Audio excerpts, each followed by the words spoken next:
Elara of Nazareth.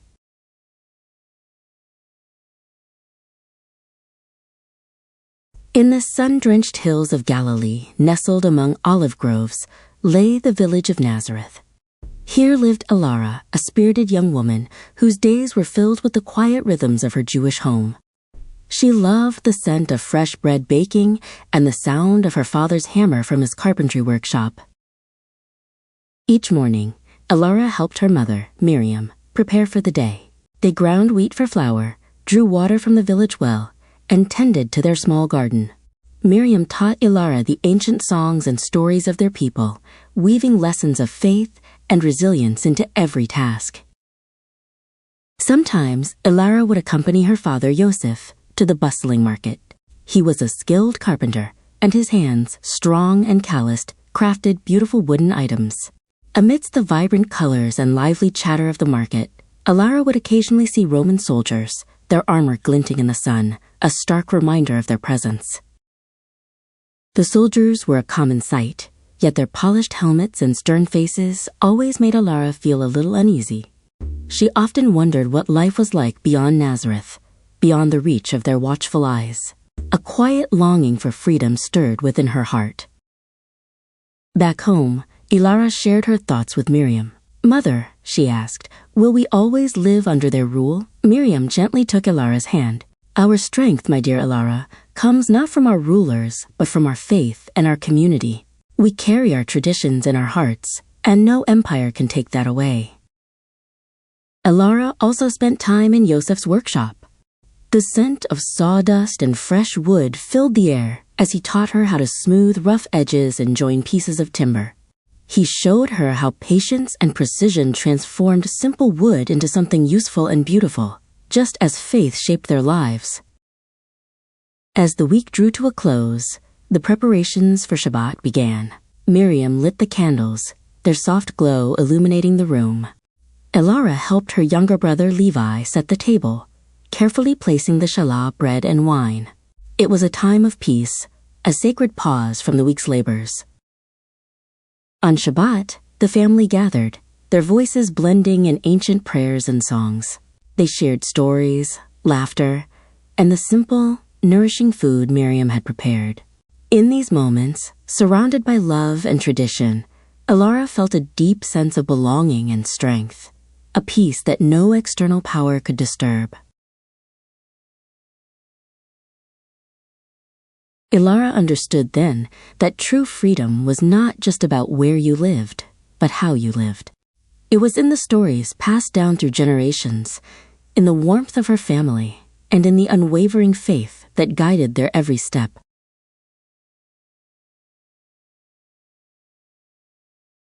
As the sun set over Nazareth, casting long shadows across the hills, Elara looked towards the horizon. She knew her life would continue to unfold in this land, under the watchful eyes of an empire. But she also knew that her spirit, rooted in the rich soil of her heritage, would remain strong and free.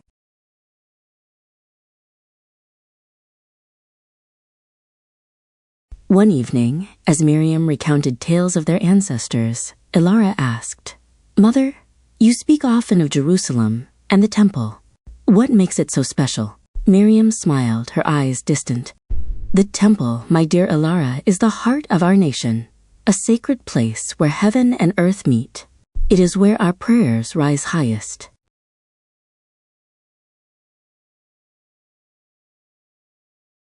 Yosef, overhearing, added, "Indeed, Elara, for generations our people have made pilgrimages to Jerusalem to stand before the temple. It is a journey of faith, a way to connect with our history and with God." Elara imagined the long road, the bustling city, and the magnificent structure.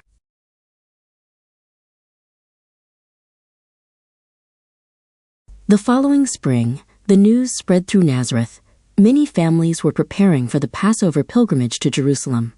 Elara's heart fluttered with excitement when Yosef announced, "This year, we will go too." Miriam and Elara began gathering provisions, their home filled with a joyful anticipation.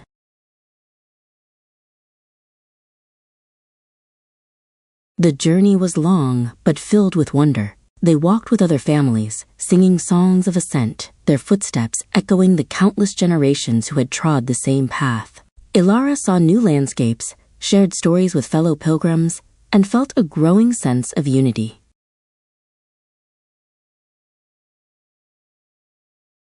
As they approached Jerusalem, a gasp escaped Elara's lips. There, rising majestically above the city, was the temple. Its white stones gleamed in the sun, and its golden roof seemed to touch the sky. It was even grander than she had ever imagined, a beacon of hope and reverence.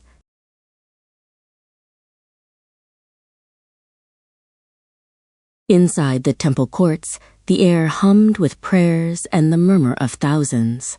Elara felt a profound sense of peace. She watched priests in their robes, heard the Levites chanting, and saw families offering sacrifices. It was a vibrant tapestry of faith, a living testament to their enduring covenant.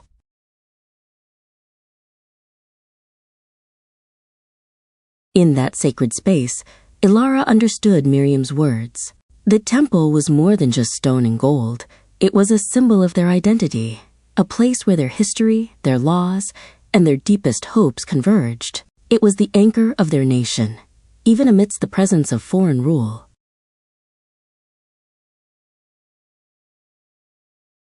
As they left the temple, Elara noticed Roman soldiers patrolling the outer perimeter. Their presence was a stark reminder of their earthly rulers, but it no longer stirred the same unease within her. The spiritual freedom she had felt inside the temple transcended any earthly dominion.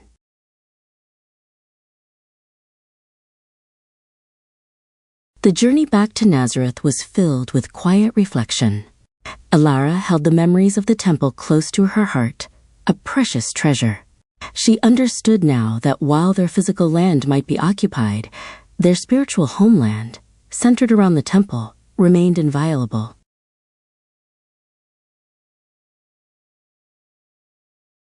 Back home, Elara looked at Nazareth with new eyes.